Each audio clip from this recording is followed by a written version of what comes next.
Welcome to M&G Agency Life, your go-to podcast for creativity, insights, and now a spotlight on the amazing businesses we work with. This series is all about celebrating the people behind the brands, diving into their stories, achievements, and what makes them tick. From the inspiring journeys to future plans, we'll be shining a light on the local businesses driving our community. So, whether you're here for marketing tips, entrepreneurial insights, or just curious about what goes on in the world of business, you're in the right place. Shall we get into it then? Oh, heck yes. Welcome to episode 4 of M&G Agency Life, Meet the Client. This series, we're celebrating some of the inspiring businesses and individuals we work with. So far, we've heard from Bradley Boyd, Roy Milne, and Frank Gilfeather, each sharing their truly unique journeys. Yes, indeed. Some brilliant stories so far. Joining us today is Robin Parkinson, the Managing Director of Evolve iMS, a UK-based digital transformation company with a footprint in Aberdeen and London. Robin, today we'll be delving into your career journey, exploring how you've shaped Evolve iMS into what it is today, and hearing your thoughts on leadership, innovation, and the future of the industry. Welcome to the podcast. Hello, thank you for having me. Good morning. Good morning. And also joining us is your account manager here at Mearns & Gill. We have Sarah Bremner making a return to the podcast. Hello, Sarah. Good morning. Lovely to be back. Sarah, you look after Robin. Typically, what kind of work do we do? I do indeed. So at Mearns & Gill, we support Robin and the Evolve team with their digital marketing. So that includes social media management. We do a little bit of digital advertising and also their external public relations. Excellent. So all really important stuff. We're not here to talk about that. We're here to talk about you today, Robin. So, Robin, first off, for listeners who may not know, can you give us a quick elevator pitch for Evolve iMS? What do you specialise in and what makes Evolve iMS unique? I will do my best. So Evolve are a digital transformation business. We drive value into businesses through data and automation, specifically through the Microsoft stack of products, so Power Platform, Microsoft Office, that kind of thing. So what kind of clients are we talking about here? What sectors are you into? So a lot of energy sector work, obviously being in Aberdeen. We also do a lot of facilities management business and the financial services sector. When you say digital transformation, the kind of work that you do, how does this help the clients that you work with? So if you're coming from very manumatic processes, so spreadsheet input, that kind of stuff, we'll turn that into automated procedures, automated processes, so that people don't have to wrangle all this stuff themselves. So you're really streamlining, saving a lot of time. A lot of that work, yeah. Trying to take away those kind of manual pieces of work to allow people to do more valuable things with their time. Okay, I'm excited to get into this, and you're going to have to keep things in plain English because I can tell it's going to go over my head. Already, a little bit. Language. There will definitely be a discussion about robots during this conversation. Oh, right. Oh, brilliant. Can't wait. Okay, right. Let's start right at the beginning then, Robin. You've had, quite a fascinating career leading up to Evolve iMS. Can you tell us about your early professional journey and what has led you to where you are today? How far back do we go here? As far as you want. Okay, so I guess to give context to maybe the person I am, I think going back as far as kind of possible is good. So I was born in Yorkshire and moved to London as a kid. My dad was in oil and gas, and we moved to Aberdeen when I was 7. And my parents split up. I moved back to London for a little while and then moved back to Aberdeen. Wasn't particularly great at school. I think I was a bit all over the shop because of some of that kind of history. And then I guess ultimately I went to college to do an HND in communications. So I was more into kind of design and sort of journalism kind of work. Right. And then my first job was for a computer business, and I was doing design work for them. So I'd create like adverts, things like that for the press, price lists, stuff like that. And I guess like quite quickly I got okay at the sort of desktop publishing aspect of things, pulling together templates so I could rattle out stuff quite quickly. And my boss came to me one day and said, you need to do this advert for this publication. I was like, oh, it's done. And he said, oh, what about this promotion or something. That's done too. So, right, you're going to have to go and help the people downstairs build computers. Yes. All right, sure. There's a twist. Yeah, there's a twist. So I said, well, I don't know anything about doing that. He's like, well, they'll teach you. So I ended up kind of getting kicked around the technical team for a while there, and learned a bit about building machines from scratch. So and that was the kind of first foray into doing things beyond the kind of end user computing interface bit, using applications. That's interesting because you said you weren't particularly great when you were in school. Was that early school due to everything that happened with your parents? And was it secondary school that you started to turn things around a little bit? I don't even think I really did it then, particularly. Okay. So you just found something that you were interested in. Yeah, I quite quickly had a passion for that stuff. I love learning, actually, it turns out, surprisingly, after school. Never. You don't like learning, Robin. Yeah, I guess I've realised that this sort of insatiable appetite for information is a really great thing. And I get enthusiastic about it, and I suppose I've just bit by bit fallen into that kind of channel of pursuing that in my life. So. Okay. Interesting. You've had some challenges, obviously, at school, but you've held senior leadership roles in various companies since then. Has there been any challenges or milestones that stand out? Perhaps times when you had to make a difficult decision or maybe took a leap of faith? Good question. Good question, Aimee. I think my history, I've tended to be quite autonomous in the roles that I had before I ended up owning business. And I think part of my background makes me quite resilient. Okay. So I suppose that kind of decision-making process in business I think is quite valuable. And in terms of making difficult decisions, I think it's a daily thing in everything is, business. Yeah, it's not always just a yes or no option. The leap to starting your own business must be quite a big decision in itself. That sort of came about through osmosis a bit initially. There was a guy that I knew, Mike, who was pretty entrepreneurial. He was contracting and asked if I'd join him. I ejected my job on an opportunity of repairing a server environment over a weekend that we'd landed together. And it just all stemmed from there.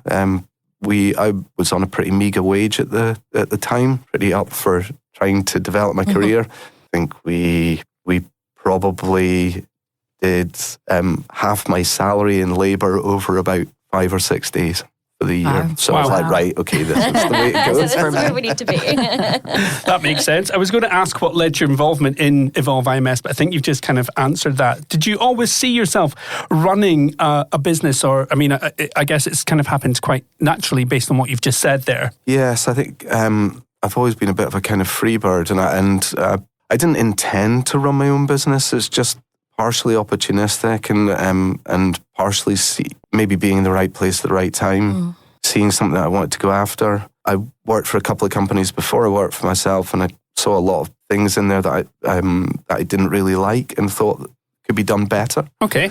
So that probably was part of what spurred me on. So best practice is taking that into your own business. Yes, that's something that you try to, don't you? And that's an ever evolving thing as well, because what was best practice for me at one point in time perhaps isn't now. Okay. And I think just to jump in there as well, Robin, and like from an external pair of eyes, having worked with the team, you've built an extraordinary team in-house at Evolve now. I think we'd agree on that. They're amazing. And I know it's difficult to get that level of staff with their skills. I know that's becoming increasingly difficult, but yeah, we've recruited from all over the world, so we set ourselves out as a visa sponsor almost from day one because we struggled to get staff that could understand the kind of complex data mechanics of what we do without getting too techy. Right, okay. So we have an amazing team. They do things that I don't understand. That's how good they are. And I consider myself quite technical still. Always employ people who are better than you. Yeah. Everybody's better than you. You mentioned that you're a bit of a free bird. So what interests you outside work, Robin? I hear there's a bit of an interest in cars and bikes. Yeah, I do have an interest in them, and it's a funny thing because I never had any of those things when I was young. I really love the outdoors. trained as a snowboard instructor at one point in my life and did kayak instruction. So I do like the outdoors. Where did you train as a snowboard instructor? I do a little bit of boarding in my spare time. I haven't done it in a while. For my sins, in Scotland. You know what? If you can ski and snowboard in Glen Shee or Cairngorms, you can do it anywhere, right? Absolutely. Yeah, that's right. Well, ironically, the course that I was on to get trained, we were going to be in the Cairngorms and it didn't have enough snow, so they flipped it over to teens. So that was amazing for me because I'd never really been abroad. So, I mean, skiing. Cairngorms to teens, quite a difference. Yeah, it was amazing. And talk us through some of your wild adventures. Sarah's told us a little bit about these. I got into rallying cars, so doing cross-country rallying, which is a slight kind of variation on, say, the Granite City Rally. It's over they tend to be over longer distances. Right. How long are we talking? Depends on the race, but some of these, if I fast forward through all of the sort of learning and journey of that into transcontinental rallies, which is more of my passion because of the complexity of them, between 7 to 20 days, maybe 5 to 8,000 miles. So you're travelling through several different countries. Yeah, time zones. So I did the Trans-Siberia Rally, and that started out in Moscow to Ulaanbaatar. There was a day, I think we'd been on the road. I was navigating at that event. I think we'd been on the road for maybe 17 hours or something like that. But we'd crossed 2 or 3 time zones in that day, which is pretty wild. Yeah, so you're constantly adjusting your clocks as well as you go. It's quite interesting. Do you use any of the technical data from your work life into your navigating skills? Surely. Unfortunately, you're not allowed to in the races that do. It's all paper-based. So. Oh, wow. That's quite ironic, really, isn't it? I know. But then I guess it lets you lead that double life. Yeah, I guess so. Yeah. Okay, Robin, going back to Evolve IMS, you've grown it into a well-respected business. What would you say has been the standout achievements or moments for the company? You know, we've been very lucky. We've got people in the company who are very enterprise aware, have worked in major oil and gas organisations, among other verticals. We did the digital discovery for Chrysaor's reverse acquisition of the ConocoPhillips UK business unit. Can you explain a digital discovery for those who might not know? Oh yeah, sorry. like me and Amy. Sorry, I know it just trips off the tongue. So when Chrysaor were acquiring ConocoPhillips UK business unit, right, they needed to look at what systems were in place, how they were being used, the flow of information through them, and then do kind of risk analysis on what that was about, if you like, and what they were acquiring as a company. Okay.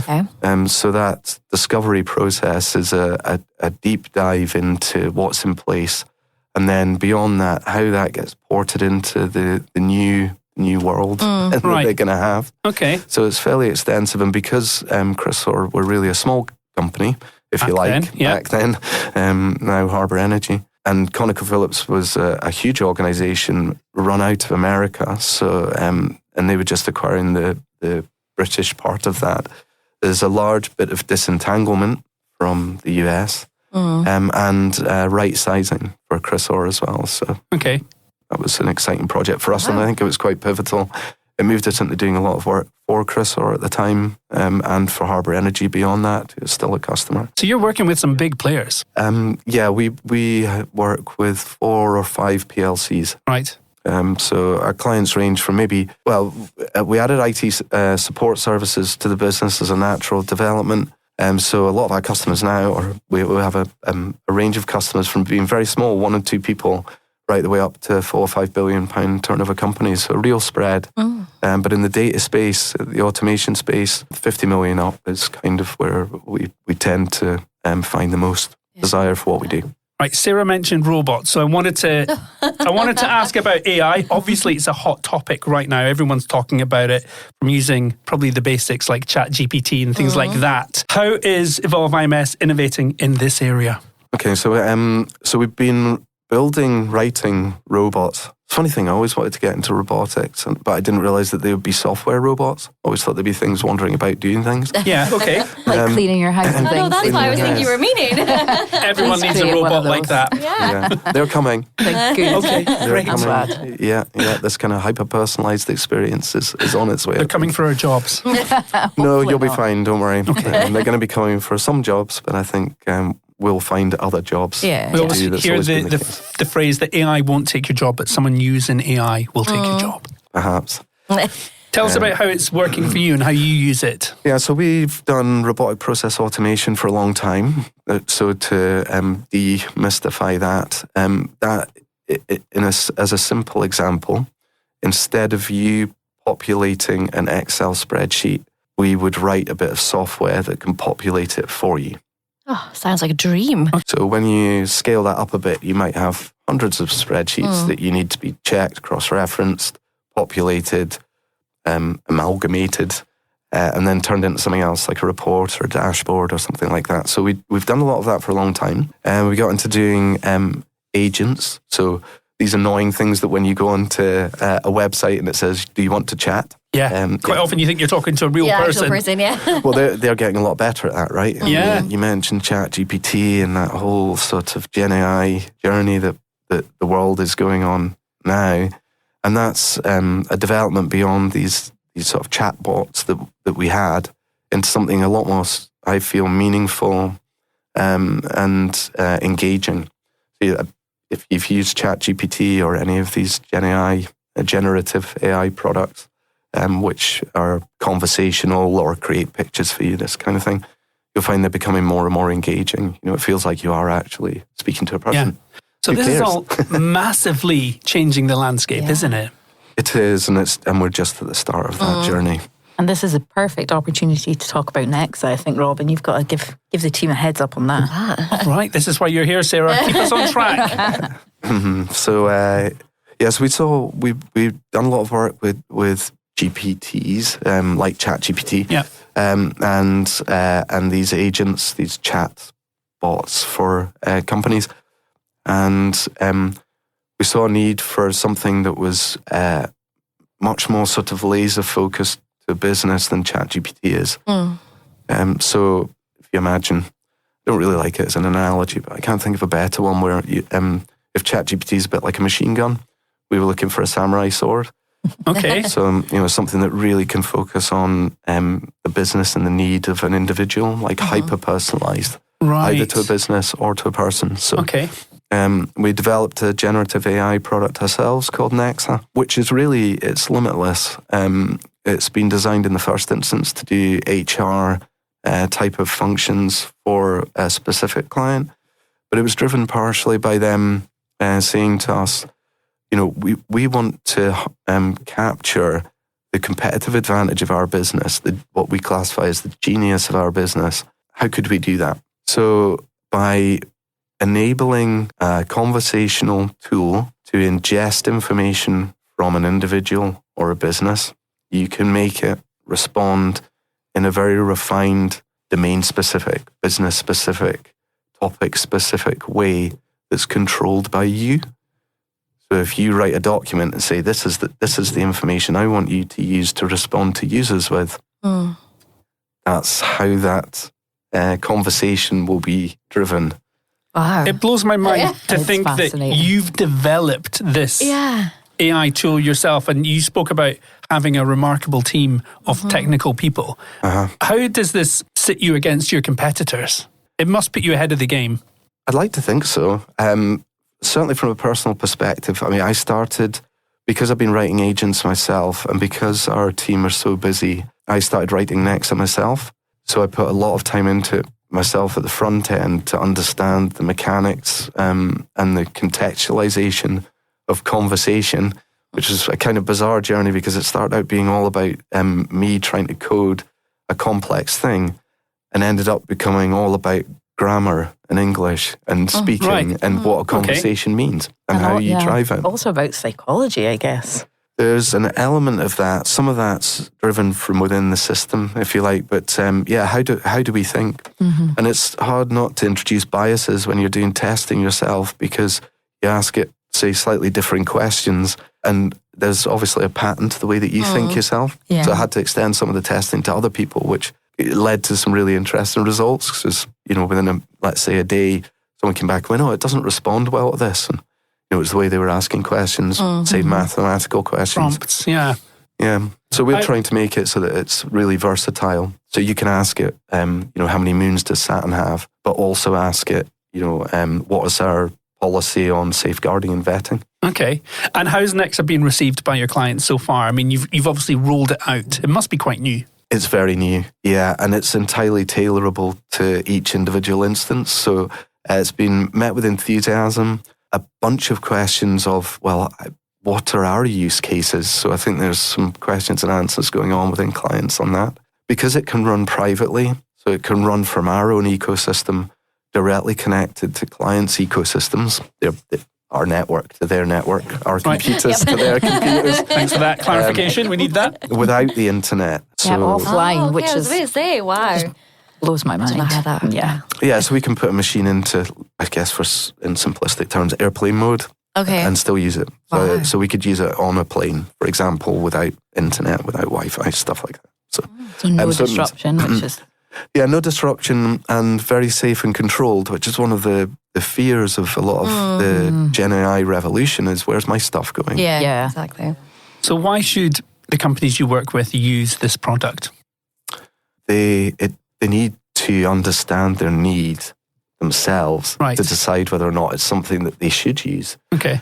You can get much faster insight and responses to your documentation, if you like, or your knowledge, your environment, by using question and answer software rather than having to sift through documents and read them yourselves. We do a lot of summarization and rephrasing with Nexa. So if you say, let's say, for example, what's our policy on dress code? What it doesn't do is just grab a paragraph from a document and dump it in front of you into the conversation, because that isn't conversational. What it does do is takes all the information it can find from any document relating to that topic, and then it'll amalgamate it, summarize it, truncate it, and rephrase it into something that is conversational. I think it's just fascinating. Yeah. When Robin showed me the system the first time, I was like, what? What's our policy on dress code, Sarah? Yeah, I know. Well, judging by the look of all of us today, yes. I mean, there's obviously this is audio, but there's a nice green and black colour scheme. I thought we all made an effort today. Yeah, we're so coordinated. Okay, Robin, so as a leader, what's your vision for Evolve Group over the next 5 to 10 years? Well, you see, as a leader, I think our business is very much a matrix company. People say, what's it like running your own business? I think actually my staff run me.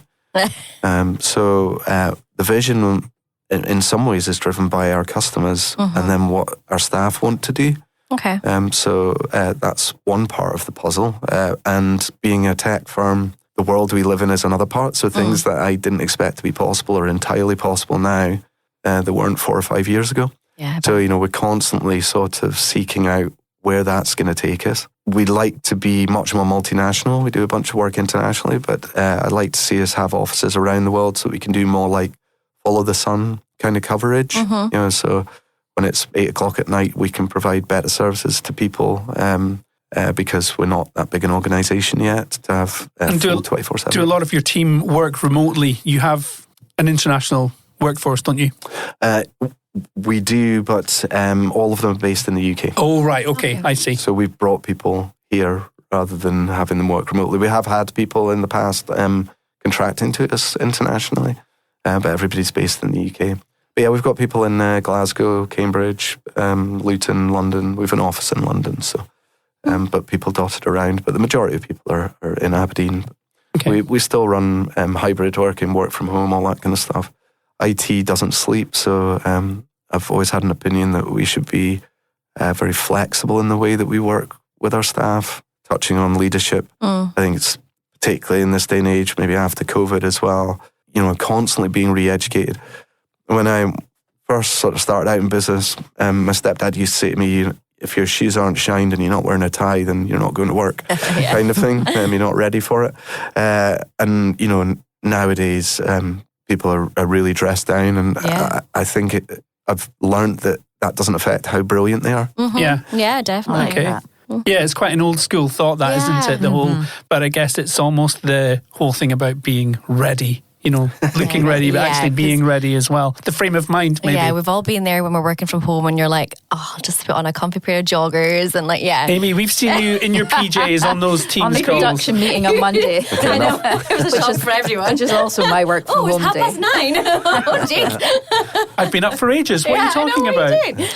You also never see my giant alpaca slippers, which I wear on a Monday at the production amazing. meeting. Oh, they sound amazing. I want some of them. Why have we not seen these? Sticking with leadership then, you've obviously held a lot of senior positions for quite a few years now. What's the most important lesson you've learned about leadership, or even just about leading a team? That it's important to not be dogmatic based on your own opinions and views, and listen to the table. That's quite interesting. We had Roy Milne from Asset One on a few weeks back, and he said something very similar in terms of listening and almost stepping out of your own mindset. So Yeah, absolutely. yeah. People have such valued opinions, and humans are complicated animals. Your experience has such a great effect on your decision-making process that you shouldn't forget that you're a siloed animal yourself a bit. So listening to those people around you is critical. Their experience is highly valid, and they've seen a lot of things. Yeah. Good. I can imagine you're a very busy person. How do you maintain a healthy work-life balance whilst obviously managing a business? I don't sleep a lot. Caffeine. Caffeine. Don't you have AI for that? So you can sleep, Robin. That's what Next is going to do. I try and maintain a good work-life balance. My family's very important to me. I've got a lovely daughter and wife at home that support me. So that's critical for me to be able to do what I do. And just try not to get too overwhelmed with work. There's a lot going on. Distribute tasks as well. So offloading, I think, is good in a number of ways. Offloading your worries and concerns, but also some of the tasks that you do, but while still accepting that you'll go back to the floor and do anything that needs to be done in the company. I think that's critical for leadership. And I imagine sometimes it must be hard just to kind of release that control, because you might be quite protective, but equally you've got to trust your team to be able to deliver the work, so it's not all on you. Yeah, Next has definitely been like that. Yeah. Trying to kind of release that from my clutches. So on that note, do you have any advice for any aspiring leaders out there in the energy sector, or anyone just considering starting their own business in general? Go for it, but manage your risk. I think I've seen people go into business and they have an idea, they see an opportunity, but I think sometimes people can their risk profile is a little bit too high, and they try and reach for the stars a little bit too soon. Now, I'm not saying that that's not what to do at some stage. But I think that iterative, phased sort of steps can be good. It depends how much backing you have. I didn't have any backing when I started out, but some people do. I think if you can look to what the ultimate dream is and support that financially straight off the bat, then go for that. Yeah. But if you can't, don't put yourself at too much risk. Just try and go after your dream and realize that there may be another dream coming. Okay. And I guess it's all about that research piece. Don't jump in too soon. Yes, I think it can be hard to do that as well, because things are moving at such a pace. Especially in your sector as well. Yeah, something that you think... We've definitely had things that we thought were great ideas, and then suddenly something sprung up that wasn't there a month ago. And wow. Yeah. We've already put a heap of work into this, and but then you maybe try and redirect it a bit, do something slightly different with it. Okay. Right, it is time to move on to the next segment of the podcast, Robin. This is a section that Aimee is particularly fond of. It is called Inspiration Corner. I do like this segment. I just don't really appreciate the noise that you're making. It is what it is. Robin, this is where we're going to have to ask you to shimmy into Inspiration Corner. That's it. In the corner you go. And this is where we like to ask our guests to share a quote or just a piece of advice that has maybe guided you through your career. Have you got a favourite saying or a quote or anything that's stuck with you? Silence. Rolling stone gathers no moss. That'll do. Yeah. I think just coming back to what I was saying a minute ago, following your dreams and care and compassion for the people around you. I think those sort of values have helped me well in business. I think people can see business as a bit, this kind of corporate world of no care and cutthroat ethics, and I just don't think that's the way that it should be. So. Care and compassion, that's what's worked for me. Okay, Yeah. I like that. Me too. That's really important, isn't it? Let's not forget that. is. Thank you for taking that into Inspiration Corner. Sorry, Amy, I know you don't like that. Okay, so Robin, we're going to move on to the next segment of our podcast now. This is where we like to do a little feature that we call This or That. It is a series of quick fire questions for you, and Amy's going to kick this off. Yep. The important one, coffee or tea? Coffee, Oh, Plan everything or just wing it? just wing it. I feel like I know the answer to this one though. Suit and tie or casual wear? Casual wear, What superpower would you like to have? flying, Work smarter or work harder? smarter, Be able to speak every language or be able to talk to animals? animals, Be the boss or be part of the team? part of the team. Would you rather fight a chicken every time you get into the car or fight an orangutan once a year but you get a sword? Orangutan. That is so obscure. It's just great to get your perspective. I don't know. That's a new one. That correct in there It for was just in there. 2025. Thank you very much for humouring us with this or that. We're almost at the end of this episode, Robin. It's been brilliant to have you on. Is there any final reflections or words of advice you'd like to share with us and our listeners? I'd just like to thank you for having me on here. It's humbling. And go to evolveims.com for all your IT needs. Nice. You beat me to it. I was just going to say thank you so much, Robin, for sharing your story and insights with us today. It's been a privilege to learn more about your journey and also what makes Evolve IMS such a standout company.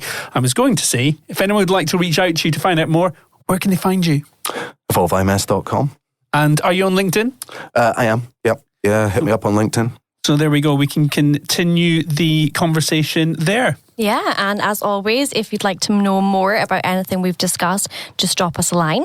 You can find us on Instagram at MearnsGill. You can also find Mearns and Gill on Facebook, LinkedIn, or online. And you can also text us directly from your podcast platform. So Spotify or Apple, jump on there, ask us a question, and we'll be able to get back to you on the next episode. And don't forget to hit subscribe.